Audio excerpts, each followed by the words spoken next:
setiamu nyata bagiku. Hikmat kebajikan tersedia bagiku. Sebab Allah sanggup limpahkan segalanya,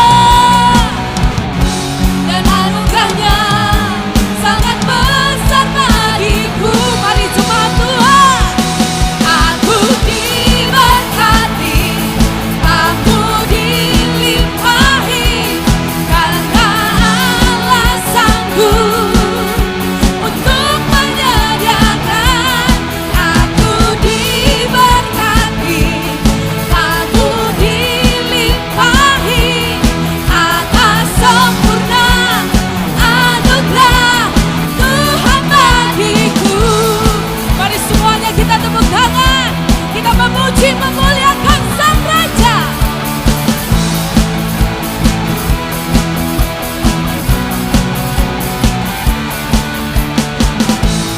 Kasih setiamu nyata bagiku.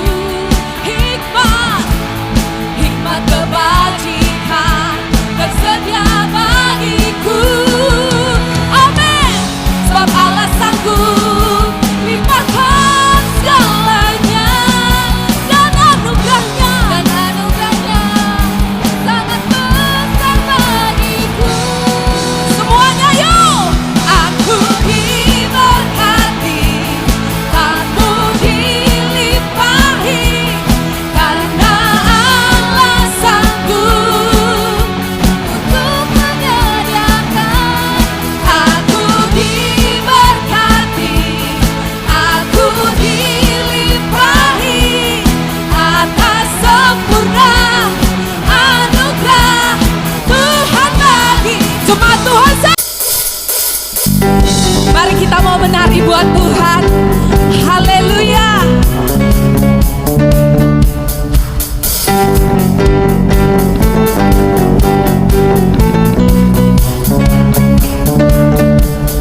Dalam buku temukan sukacita,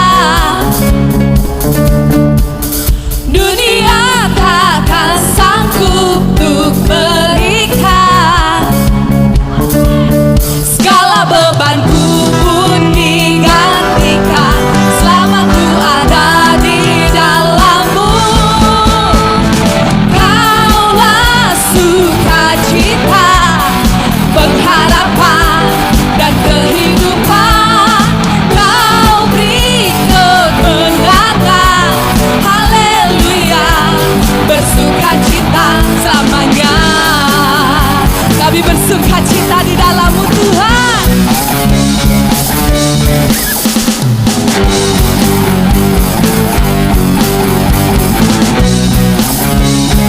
Sama-sama jemaat Tuhan, Kau ada mendampingi setiap langkahku. Berikan kekuatan dengan Roh-Mu. Janji-Mu yang telah menuliskan bukunya rancangan yang indah. Kaulah sukacita, amin, pengharapan dan kehidupan. Kau beri kekuatan. Haleluya, haleluya. Kaulah sukacita, pengharapan dan perlindungan. Kau beri kekuatan. Haleluya, bersukacita. Kita percaya Bapak Ibu, segala perkara dapat ditanggung di dalam Yesus. Amin. Sebab Dia Tuhan kita yang setia, Dia penolong kita. Terima kasih Tuhan. Penolong yang selalu setia, memenuhi keperluanku. Tak pernah Dia mengecewakan.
Haleluya, puji nama Tuhan. Bapak Ibu, kalau Ibu Bapak Ibu perhatikan, di antara huruf B dan D ada huruf apa? Kurang keras suaranya Bapak Ibu. Di antara huruf B dan D ada huruf C. Begitu juga dalam hidup ini Bapak Ibu. Ketika kita lahir sampai dengan mati, ada yang namanya pilihan. B itu ibaratkan birth, lahir. D itu ibaratkan dead, mati. Di antara mulai dari kita lahir sampai dengan kematian, disitulah dalam hidup ini kita banyak memilih. Dan hidup ini memang suka tidak suka, mau tidak mau, sadar atau tidak sadar, selalu ditentukan oleh pilihan. Sebagai contoh, Bapak Ibu kemari juga itu adalah suatu pilihan. Bapak Ibu bisa memilih untuk tidur ketimbang ke gereja. Dan pakaian yang hari ini Bapak Ibu pakai juga pilihan daripada Bapak Ibu, betul? Bapak Ibu bisa saja, aduh saya tidak mau pakai baju ini, saya mau pakai baju ini. Semua itu menunjukkan bahwa dalam hidup ini banyak pilihan. Memang tidak semua hal dalam hidup ini kita bebas memilih. Sebagai contoh, Anda lahir dari orang tua mana, Anda tidak bisa pilih. Kalau seandainya bisa milih, pasti Pak Paro mau lahir di keluarga Pak Jokowi. Biar anaknya presiden. Tapi sayang disayang, mohon maaf, tidak bisa memilih. Lahir di keluarga Manalu, betul? Yang kemudian yang kita tidak bisa pilih adalah warna kulit kita. Bisakah kita memilih, aduh saya pengen lahir sebagai seorang bule biar kulitnya putih? Anda tidak bisa memilih. Anda saat ini lahir dengan keadaan demikian, ya itu sudah terima saja, tidak bisa memilih. Dan Anda tidak bisa memilih juga mau lahir sebagai pria atau wanita. Kan nggak mungkin, aduh nyesal kali aku lahir sebagai pria, kalau lah aku bisa lahir sebagai perempuan. Nggak bisa milih. Memang dalam kehidupan ini dari kita lahir sampai dengan kematian, itu di hidup kita ditentukan oleh banyak pilihan-pilihan. Nah memang di dalam berbagai pilihan itu ada yang kita memang tidak bisa memilih dan memang sudah diberikan bagi kita. Tetapi tidak semua hal demikian. Saya ulangi, tidak semua hal demikian. Sebab tidak dapat dipungkiri bahwa kehidupan kita hari ini merupakan hasil dari pilihan-pilihan yang kita buat. Nah patut disadari, pilihan-pilihan yang benar akan membawa kita kepada masa depan yang gemilang. Begitu juga sebaliknya, pilihan-pilihan yang keliru tidak jarang akan menumbuhkan penyesalan. Sebagai contoh, mungkin saja memilih pasangan hidup. Setelah berjalan beberapa waktu, timbul apa? Mungkin ada sedikit penyesalan. Waduh, kalau bisa diulang kayaknya nggak mau jadi nikah dengan ini. Bisa saja, bukan? Atau setelah mengambil keputusan seperti ini, kok jadi begini ya bisnisku ya? Nyesal kali aku melakukan ini. Itu kenapa? Karena pilihan-pilihan yang mungkin saja salah. Benar Bapak Ibu? Tidak dapat dipungkiri bahwa pilihan-pilihan itu menentukan keadaan kita sekarang. Nah pentingnya pilihan dalam kehidupan ini diutarakan oleh Eleanor Roosevelt, seorang istri presiden, seorang politikus, aktivis, diplomat.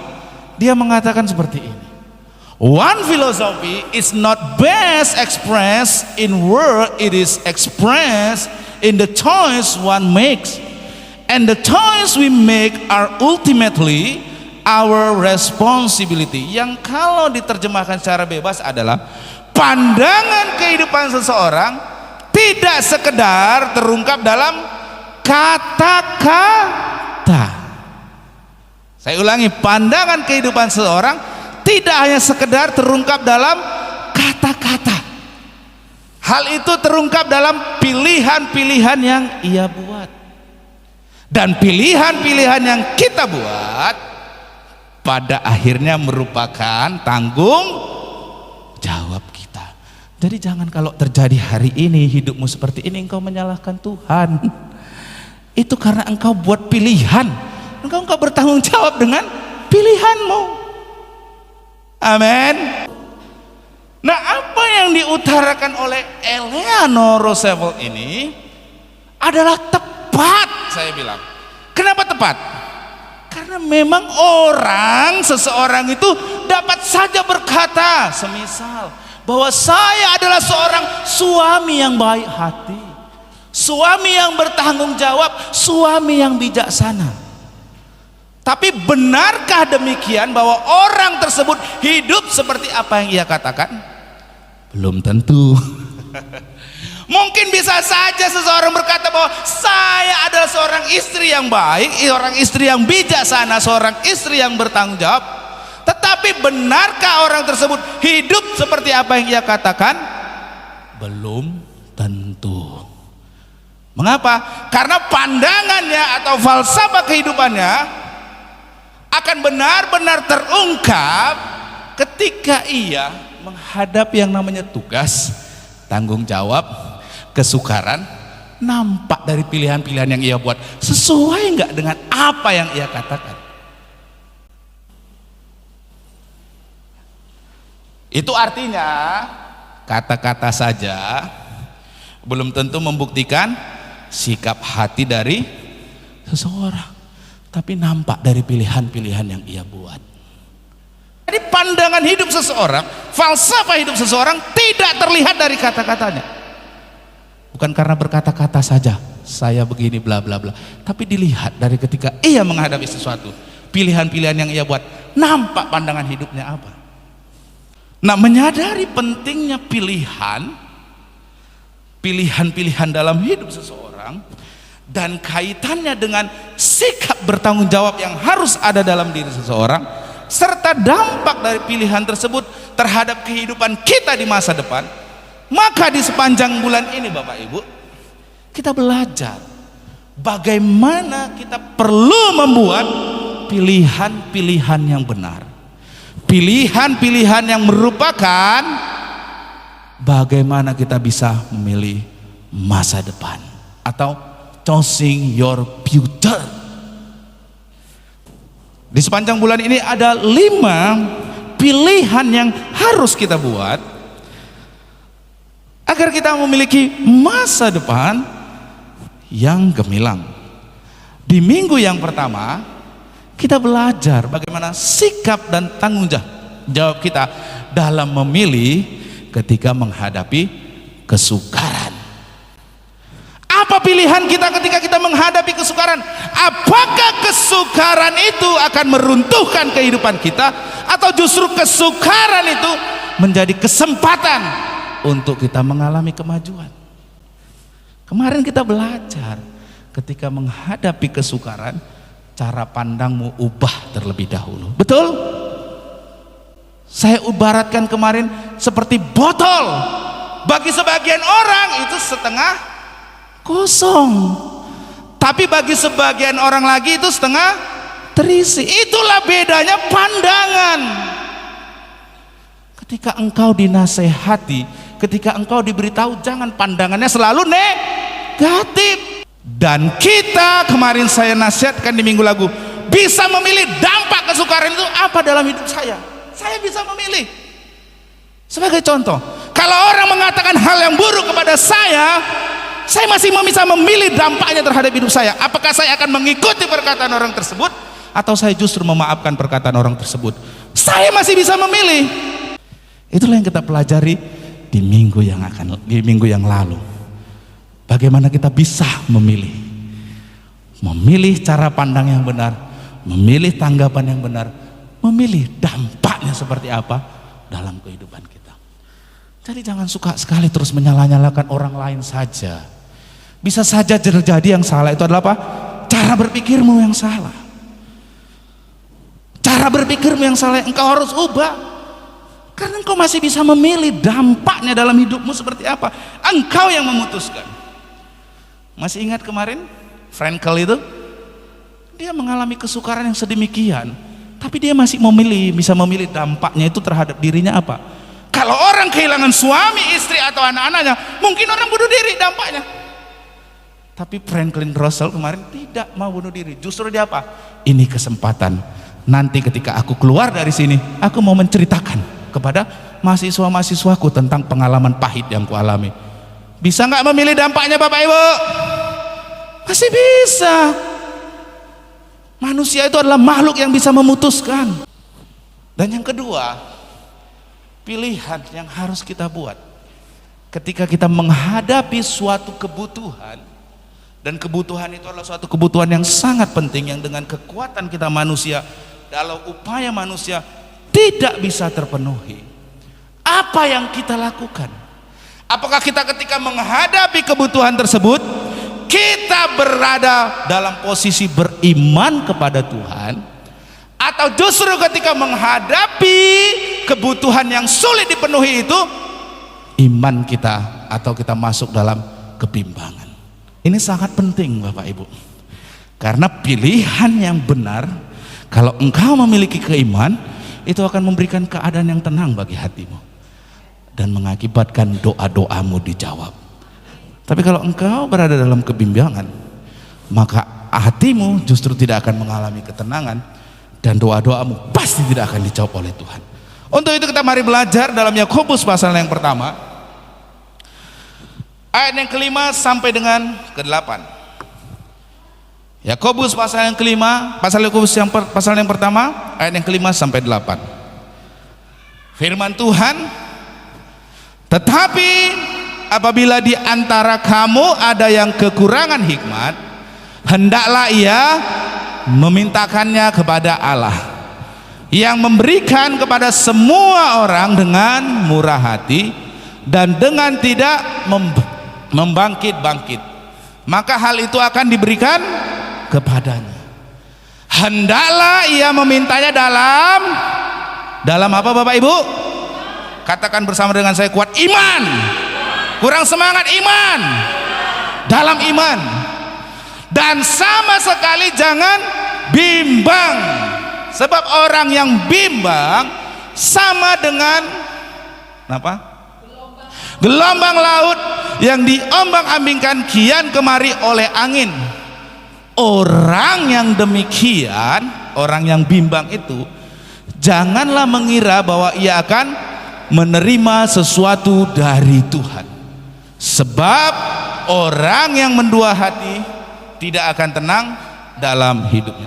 Di ayat 5 Bapak Ibu dikemukakan bahwa ketika kita menghadapi suatu kebutuhan yang sangat penting, yang kita sebagai manusia, upaya kita manusia sulit untuk mendapatkannya, sebagai contoh dalam hal ini adalah hikmat, maka hendaklah ia memintakannya kepada Allah. Di sini tidak dikatakan kalau engkau ingin berhikmat, belajar yang banyak, tidak. Memang Alkitab banyak mengajarkan kita untuk kita belajar rajin, tapi untuk mendapatkan hikmat itu tidak bisa dengan upaya manusia. Bukankah banyak orang yang pintar, gelar sarjananya berderet, tapi belum tentu dia hidupnya berhikmat. Terbukti dari mana? Dari kehidupannya yang berantakan. Bercerai, anaknya menjadi gak karu-karuan, rumah tangganya morat-marit. Banyak tidak? Banyak.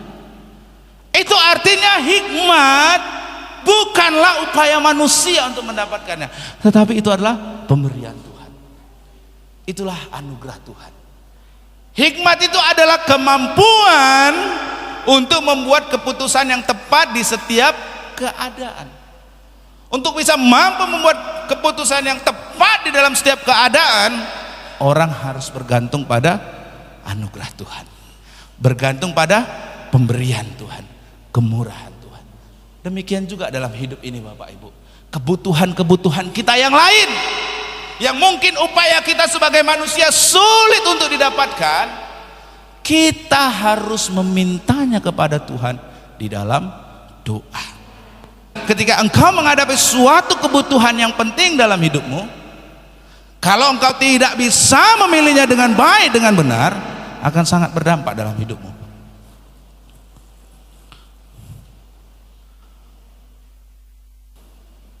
Apa dampaknya?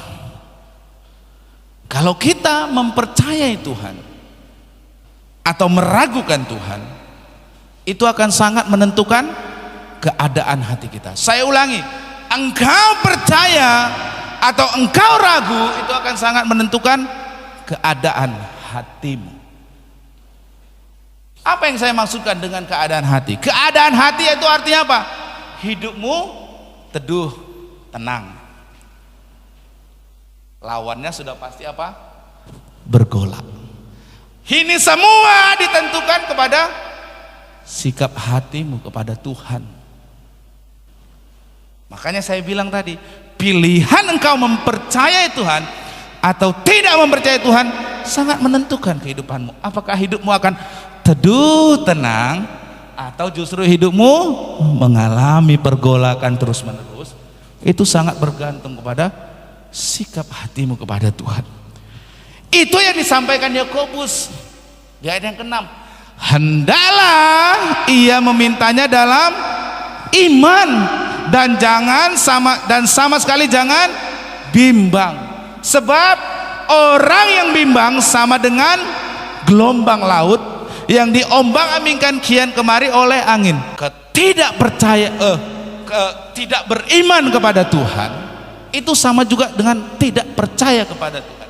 Kalau engkau bimbang, itu sama juga engkau tidak percaya kepada Tuhan. Hal tersebut diutarakan oleh Os Guinness dalam bukunya God in the Dark. Dia berkata seperti ini: to doubt is to waver between the two, to believe and disbelieve at once, and so be in two minds. Yang artinya kebimbangan adalah goyah di antara dua hal, percaya dan tidak percaya secara sekaligus, dan akibatnya berada di dalam dua pikiran. Di satu sisi dia mempercayai Tuhan, tapi di sisi yang lain dia tidak mempercayai Tuhan. Dia ibarat seorang pribadi dengan dua pikiran yang saling bertentangan. Kira-kira hidupnya tenang tidak? Apa yang terjadi dalam hidup orang tersebut? Ketenangan atau bergolak hatinya? Tenang. Nggak mungkin. Karena dia dalam dirinya ada dua pikiran, maka dia tidak akan pernah tenang. Ada kesaksian seorang pengusaha yang sangat terkenal. Dia dulu tidak percaya Tuhan, tapi pada akhirnya dia percaya kepada Tuhan. Waktu itu krisis moneter tahun 98. Dia harusnya adalah seorang pengusaha yang kaya raya, pengusaha properti yang sangat baik, bagus, ya. Tapi karena krisis moneter, saat itu inflasi begitu tinggi, bunga bank begitu tinggi, setiap hari ketika dia melihat jam, dia menghitung makin bertambah bunga bank. Lewat jam makin bertambah bunga bank, lewat hari makin bertambah bunga bank. Sehingga walaupun dia berada di tempat yang dingin, AC seperti ini, dengan tempat tidur yang super enak, super mewah, kan orang kaya, pengusaha, tapi dia tetap tidak bisa tidur. Bahkan keringat dingin mengalir dari tubuhnya. Dia memikirkan terus-menerus hutang, bunga bank yang semakin membengkak pada waktu itu. Ia tidak bisa tidur, gelisah. Sehingga dia apa? Dia pergi berjalan-jalan ke depan rumahnya. Berjalan-jalan ke depan rumahnya sampai di depan ada pos satpam di depan. Di dekat pos satpam itu ada kamar tidur daripada supir pribadinya. Dia masuk ke kamar tidur situ. Dia lihat supir pribadinya sedang tidur begitu nyenyak. Walaupun tanpa AC, walaupun hanya beralaskan karpet, tidur nyenyak. Dia berpikir, saya pengusaha, punya AC, tempat tidur enak, tak bisa tidur. Dia seorang supir yang kerjaannya hanya seorang supir ya, tidurnya nggak pakai AC, tempat tidurnya pun biasa-biasa saja, tidurnya nyenyak. Memang lebih enak jadi supir daripada jadi pengusaha. Dia katakan seperti itu. Kenapa? Supirnya enak, tidur nyenyak, sedangkan saya pusing tujuh keliling. Di situ dia mengalami yang namanya pergolakan yang luar biasa. Hatinya tidak tenang, hatinya penuh dengan keraguan, kebimbangan. Bagaimana nanti masa depan saya? Bagaimana nanti masa depan usaha saya ini? Bagaimana? Sehingga dia tidak bisa menikmati hidupnya. Walau tempat tidur AC enak. Sehingga akhirnya dia teringat kesaksian daripada temannya. Kesaksian temannya itu untuk menyarankan dia datang kepada Tuhan Yesus. Sebab Tuhan Yesuslah sang damai sejati. Damai sejahteranya itu yang akan melampaui segala akal itu, yang akan menenteramkan hatimu. Pada akhirnya dia mengikuti saran temannya tersebut. Dia ikut dan percaya kepada Tuhan Yesus. Dan pada akhirnya usahanya benar-benar dipulihkan. Sekarang menjadi berkat luar biasa bagi MDC Bandung. Itu artinya kenapa? Karena dia memilih percaya kepada Tuhan. Amin. Ketika dia memilih percaya kepada Tuhan, Tuhan yang menolong dirinya. Ada damai, ada kepastian, ada ketenangan dalam hidupnya. Tetapi waktu dia tidak percaya kepada Yesus, sekalipun fasilitasnya bagus, tempat tidurnya enak, full AC, tiap malam dia tidak pernah bisa tidur. Tapi ketika dia percaya kepada Yesus, hatinya tenang. Kenapa? Dalam Yesus ada jawaban. Di luar Yesus tidak ada damai yang sejati. Amin. Hanya di dalam Tuhan Yesus ada damai yang sejati. Nah, iman kepada Kristus akan membuat hati kita teduh. Sedangkan kebimbangan akan membuat hati kita seperti apa? Terombang-ambing seperti gelombang laut. Yang kedua, mempercayai atau meragukan Tuhan akan menentukan siapa yang mempengaruhi hidup kita. Kalau kita percaya kepada Tuhan, maka Tuhan yang akan memberikan pengaruh kepada kita. Tapi kalau kita tidak percaya kepada Tuhan, maka keadaan yang mempengaruhi kita. Kalau kita tidak percaya kepada Tuhan, maka keadaan yang mempengaruhi hidup kita. Keadaannya apa? Bisnis kering. Keadaannya apa? Susah cari uang. Lalu bagaimana? Udahlah, nggak usah ke gereja. Keadaan yang mempengaruhi dirimu. Tetapi seperti yang tadi kita pelajari, siapa yang kita percayai akan mempengaruhi hidup kita. Saya ulangi, siapa yang kita percayai akan mempengaruhi hidup kita. Kalau keadaan yang terus engkau percayai mempengaruhi hidupmu. Kalau bisnis sulit, marah-marah. Nggak dapat usaha yang baik, engkau kecewa. Betul? Kenapa? Karena keadaan yang mempengaruhi hidupmu.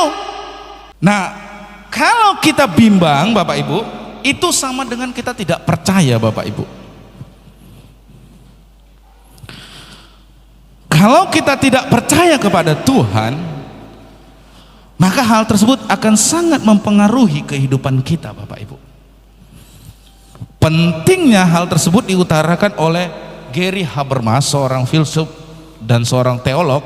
Di dalam bukunya The Thomas Factor dia katakan begini, doubt is the opposite of faith and is actually unbelief.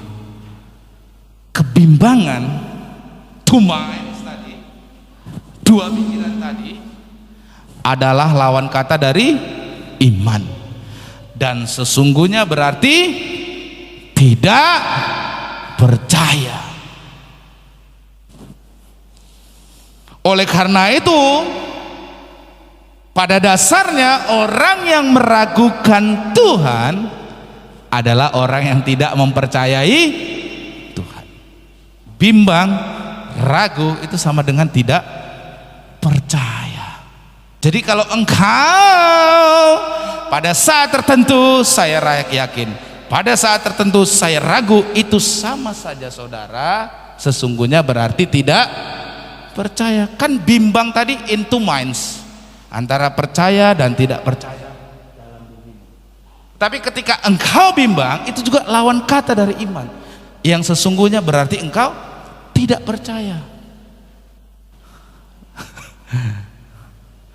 Oleh karena itu dalam Yakobus 1 ayat 6 dikatakan, orang yang bimbang sama dengan gelombang laut yang diombang-ambingkan kian kemari oleh angin. Seperti gelombang laut, tahu Bapak Ibu?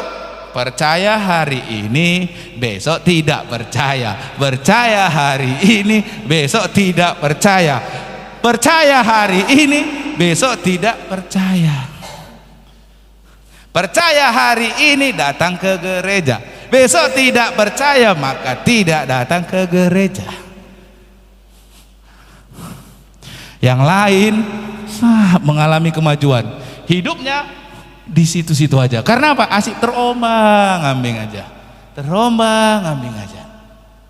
Dan itu akan sangat-sangat mempengaruhi hidupmu, sangat mempengaruhi hidupmu. Kebimbanganmu itu, ketidakpercayaanmu, keraguanmu itu pasti akan sangat mempengaruhi hidupmu. Nampak nanti dalam hidupmu.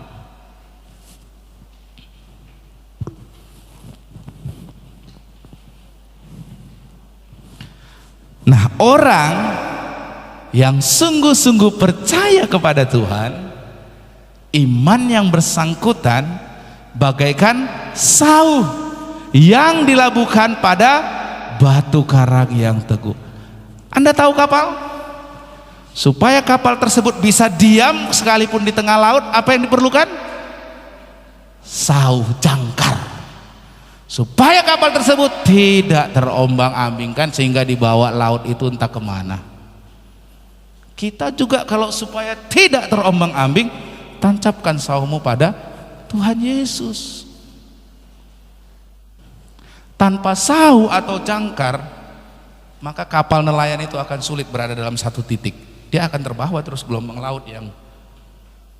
Tapi kalau dia punya jangkar, sekalipun dia di tengah laut, dia tetap di situ. Jangkar itulah iman kita kepada Tuhan Yesus. Kalau kita bergantung kepada kasih dan kuasanya yang tidak terbatas itu, kita seperti menancapkan sauh, menaruh iman kita kepada Dia. Kita tidak akan bimbang, kita tidak akan goyah. Amin. Akan bimbang.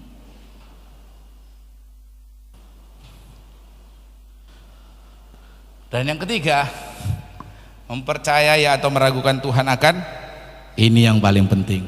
Apa? Menentukan hasil dari doa. Penting, ini penting sekali. Mempercayai Tuhan atau meragukan Tuhan itu akan menentukan hasil dari doamu.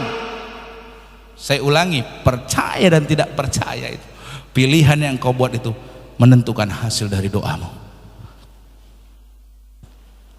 Memang betul kita tidak dapat mendikte Tuhan, termasuk mendikte kita melalui doa-doa kita. Memang betul, sebab pada dasarnya Tuhan adalah pribadi yang berdaulat. Kalau Dia mau melakukan sesuatu, Ia tidak bergantung kepada apapun, Dia tidak bergantung kepada siapapun, betul. Namun di dalam anugerahnya Ia memberikan kesempatan kepada kita untuk terlibat dalam rencananya yang mulia melalui doa. Bapak Ibu lihat, gereja kita punya yang namanya ATM atau rekening bank BCA. Rekening bank BCA tersebut tidak bisa diambil oleh saya, tidak bisa diambil oleh Bu Ani, tidak bisa diambil oleh orang yang di tebing tinggi, tetapi hanya bisa diambil oleh orang yang disiantar. Dan orang yang disiantar harus punya dua tanda tangan untuk mengambilnya. Yang pertama Pak Turus, yang kedua Pak Arwan. Untuk uang kita bisa dicairkan dari rekening ATM BCA, harus ada dua tanda tangan. Tanda tangan Pak Rudin Arwan, tanda tangan Pak Turus. Kalau hanya tanda tangan Pak Turus, nggak bisa dicairkan. Itulah ilustrasinya, saudara.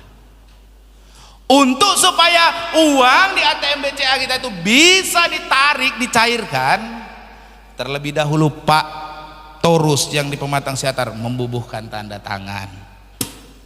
Yang kemudian Pak Arwan harus membubuhkan tanda tangan. Baru bisa dicairkan. Itulah yang disampaikan oleh Paul Belheimer ini.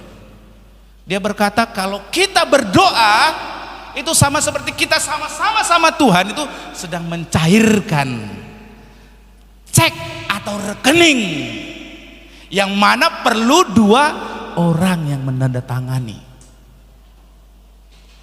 Tuhan tanda tangan, kita tanda tangan, baru bisa dicairkan. Demikian juga doa, jangan sepele dengan doa. Doa itu sama seperti kita sedang mau mencairkan cek, tapi harus ada dua tanda tangan di sana. Yang pertama tanda tangan Tuhan, yang kedua tanda tangan Anda. Apa tanda tangan Anda? Itulah iman Anda. Kalau Anda tidak beriman kepada Tuhan, itu sama seperti cek kosong. Apabila kita memanjatkan doa dengan kebimbangan dan bukan dengan iman, maka hal ini sama seperti selembar cek yang seharusnya ditandatangani oleh dua orang, namun tidak ditandatangani oleh siapapun juga. Tidak ditandatangani oleh Tuhan karena engkau tidak percaya, tidak juga engkau menandatangani karena engkau tidak beriman. Apa yang mau dicairkan? Apa yang mau dicair? Cek kosong. Begitu juga kita di dalam berdoa, iman itu seperti kita membubuhkan tanda tangan. Amin. Kalau kita tidak beriman, itu sama seperti kita tidak membubuhkan tanda tangan. Itu sama seperti cek kosong, tidak akan pernah ada bisa apa-apa. Hal ini dikatakan oleh Yakobus. Orang yang demikian, orang yang bimbang tadi, yang ragu, yang tidak percaya, janganlah mengira bahwa ia akan menerima sesuatu dari Tuhan. Jangan mengira engkau mendapatkan sesuatu, engkau sedang memberikan cek kosong. Gak ada menerima sesuatu apapun. Untuk bisa dicairkan dua tanda tangan. Yang pertama Tuhan setuju, yang kemudian iman kita kepada Tuhan. Kalau kita bimbang, jangan kita mengira bahwa kita akan menerima sesuatu. Nggak ada, cek kosong. Halo apa? Cek kosong. Sekali lagi jelas firman Tuhan, janganlah mengira orang yang demikian, orang yang bimbang itu akan menerima sesuatu dari Tuhan. Nggak akan menerima apapun. Halo, apalagi doanya pakai ngancam Tuhan, ya kan? Udah nggak beriman, ngancam-ngancam Tuhan. Kalau nggak kau jawab doaku kali ini, satu kali udah nggak kau jawab, dua kali udah nggak kau jawab, tiga kali ini hancur ini Tuhan. Benar-benar aku nggak akan mau gereja. Apalagi doa yang seperti itu, doa ngancam-ngancam. Sama sekali kosong ceknya, nggak akan ada guna. Halo, amin. Mau cair? Mau cair? Mau cair? Bubuhkan tanda tangan. Beriman kepada Tuhan, baru bisa cair. Saya kira tepat sekali ilustrasinya ini. Dan memang di dunia real pun seperti itu. Ah, masa gitu sih Pak Stephen? Tanya Bu Ani. Tanya. Bu Ani gak akan mungkin bohong. Atau tanya langsung ke MDC Siantar, bener nggak harus tanda tangan Pak Arwan dan Pak Torus? Pasti bener. Makanya saya nggak bisa apa-apa, Bu Istina nggak bisa apa-apa, Bu Ani nggak bisa apa-apa. Hanya orang Siantar yang bisa. Itu pun dua orang harus dibubuhkan tanda tangan.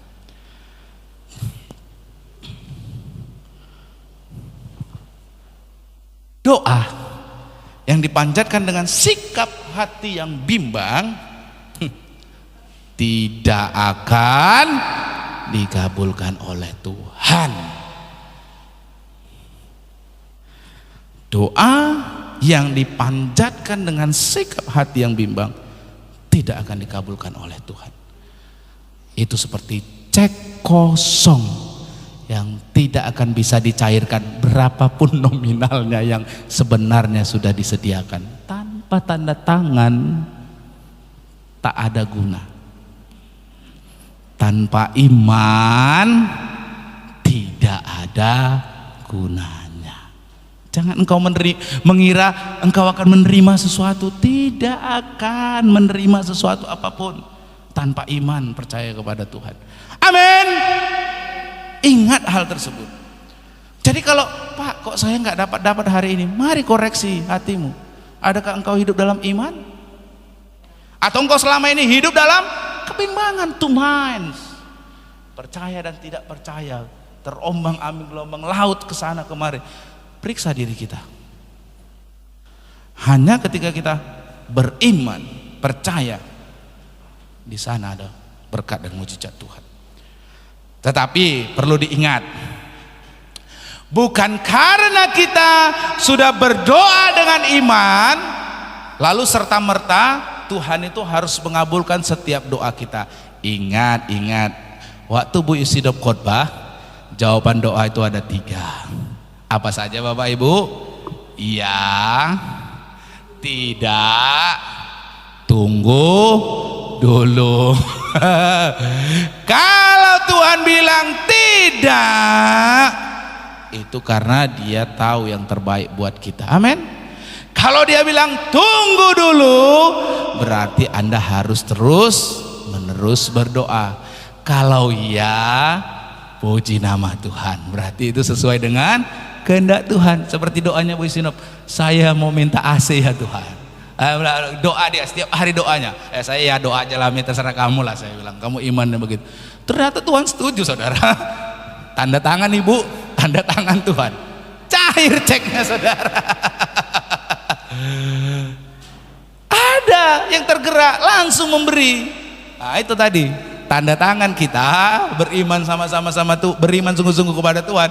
Tuhan pun setuju. Oh ya, memang anakku ini udah pas, harus dikasih. Cair. Amin. Jangan sampai kita cek kosong karena iman kita, karena ketidakpercayaan kita. Oleh karena itu apabila Tuhan mengabulkan doa kita, maka Ia akan bertindak dengan mewujudkannya tepat pada waktunya. Tuhan juga tidak pernah tergesa-gesa. Demikian juga Tuhan tidak pernah terlambat. Kita di sini semua mungkin suka terlambat. Pertolongan kita bisa terlambat karena kita terbatas, kita ada batasan, kita ada kelemahan. Tapi Tuhan tidak akan pernah terlambat. Jadi kalau hari ini engkau membuat atau engkau menginginkan kebutuhan yang penting dalam hidupmu dan mungkin sampai dengan hari ini engkau belum mendapatkannya, teruslah berdoa. Karena waktu Tuhan pasti yang terbaik. Tuhan itu tidak pernah terburu-buru, tapi juga Tuhan itu tidak pernah terlambat. Amin. Amin. Oleh karena itu, di terakhir, penting sekali bagi kita, pilihan itu ada di kita. Sekali lagi, kita bisa memilih. Di sepanjang bulan ini kita belajar tentang pilihan-pilihan, ya, pilihan-pilihan. Di minggu pertama kita belajar apa pilihan kita ketika kita menghadapi kesukaran. Dan di minggu yang kedua ini, apa pilihan kita ketika kita mengharapkan suatu hal yang baik datang dari Tuhan. Kita percaya atau tidak percaya. Kalau engkau tidak percaya atau percaya, itu sangat menentukan apa? Keadaan hatimu. Bagaimana engkau akan menjalani kehidupan ini sangat ditentukan dari engkau percaya atau tidak percaya. Yang kedua akan sangat mempengaruhi kehidupan kita. Dan yang ketiga akan sangat menentukan hasil dari doa kita. Anda memilih, Anda yang memutuskan. Jangan salahkan Tuhan, jangan salahkan siapapun. kita adalah makhluk yang bisa memutuskan. Amin.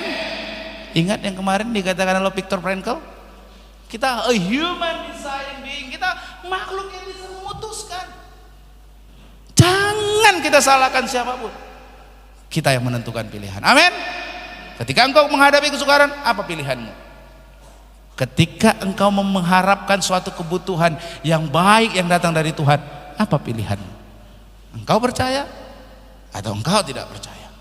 Tapi saya katakan itu semua akan sangat menentukan hatimu, akan sangat mempengaruhi kehidupanmu, dan yang terakhir akan sangat menentukan hasil dari doamu. Ingat, orang yang bimbang, orang yang tidak percaya, orang yang ragu, janganlah ia mengira ia akan menerima sesuatu dari Tuhan. Tidak akan pernah ia menerima sesuatu dari Tuhan. Amin. Pilihan ada di kita, keputusan ada di kita. Engkau yang memutuskan pada hari ini, apakah engkau mau percaya atau engkau tidak percaya. Keputusan ada di tangan kita. Tapi ingat hal tersebut, ketiga hal tersebut, apapun yang engkau pilih, ingat hal tersebut. Menentukan kehidupanmu, menentukan keadaan hatimu, apakah hatimu bisa tenang atau bergejolak atau tidak ada damai, mempengaruhi kehidupanmu. Yang ketiga akan menentukan hasil dari doa. Mari kita tundukkan kepala, kita bersatu dalam doa. Terima kasih Tuhan, hari ini kami belajar, dan di sepanjang bulan ini kami belajar bagaimana tanggung jawab kami dalam memilih masa depan kami ya Tuhan. Di minggu yang lalu kami telah belajar bahwa kamilah yang memilih ketika kami menghadapi kesukaran dalam kehidupan ini. Apakah kesukaran itu akan meruntuhkan kehidupan kami, atau justru kesukaran itu akan menjadi suatu kesempatan untuk kemajuan dalam hidup kami? Kamilah yang memilih. Pada hari ini juga Tuhan, kami diajarkan untuk memilih. Ketika kami mengharapkan suatu kebutuhan yang datangnya daripada Engkau Tuhan, kami diajarkan untuk memilih, percaya kepadamu atau tidak percaya kepadamu. Tetapi apapun pilihan kami hari ini sangat menentukan keadaan hati kami, akan sangat mempengaruhi kehidupan kami, dan akan sangat menentukan hasil dari doa kami. Hari ini kami belajar Tuhan untuk menjadi pribadi yang dewasa, pribadi yang bisa menentukan pilihan yang terbaik bagi hidup kami. Dan biarlah Roh Kudus-Mu yang menolong kami untuk memilih pilihan yang benar, supaya masa depan yang gemilang itu kami raih dalam hidup kami, supaya masa depan yang cerah itu kami raih dalam kehidupan kami. Apakah itu masa depan keluarga kami, masa depan hubungan kami, masa depan pekerjaan kami, masa depan daripada kesehatan kami, kamilah yang memilih.